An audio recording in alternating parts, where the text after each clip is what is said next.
Kā lietot uzņēmuma reģistra atvērto datu kopas Latvijas atvērto datu portālā.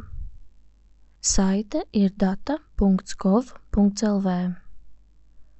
Šādi izskatās sākumlapa, un līdz uzņēmuma reģistra nodrošinātajām datu kopām var nokļūt izvēloties publicētāji un meklētājā uzrakstot uzņēmuma reģistrs. Pēc tam jāuzklikšķina uz Latvijas Republikas uzņēmuma reģistrs.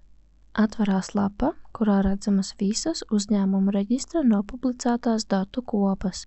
Jaunākās nopublicētās kopas ir mantiskā ieguldījuma vērtētāju saraksts, šķīrējtiesu saraksts, politisko partiju un to apvienību saraksts, tiesību subjekta nacionālās nozīmes status. Lai apskatītu datu kopas informāciju, nepieciešams uzklikšķināt uz kopas nosaukuma un pirmajam failam jānospiež izpētīt un lejupielādēt. Fails uzreiz lejupielādējās un varam redzēt, ka tā formāts ir CSV, nevis Excel. Failu pēc tam būs iespējams atrast lejupielādes mapē, bet tā nosaukums būs angliski. Vienkārši atverot šo CSV failu, saturs nebūs pārskatāms vai saprotams. Fails ir jāizver un jāizveido jauns Excel fails. Jāatver jaunais tukšais Excelis, jādodās uz dati, spiežam no teksta CSV, izvēlamies lejupielādēto CSV failu, pēc tam importēt. Kad atveras šis loks, pie faila pirmavota ir jānorāda tieši šī vērtība. Pēc tam spiežam ielādēt.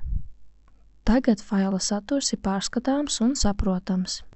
Jāpiebilst, ka galvenais vienmēr būs angļu valodā, un gan jau pamanījāt, ka ir iespējams filtrēt kolonnas. Filtrs automātiski ir jau pievienots katrai kolonnai. Uzklikšķinot šeit, tiks piedāvātas visas unikālās šūnu vērtības, kuras var izmantot filtrēšanai. Piemēram, ja nav nepieciešams redzēt visas vērtēšanas jomas, var filtrā izņemt atzīmi pie atlasīt visu un ielikt pie, piemēram, transporta līdzekļi. Spiežam labi. Tagad ir atlasītas tikai tās rindas, kuras satur šūnu ar vērtību transporta līdzekļi. Paldies par uzmanību!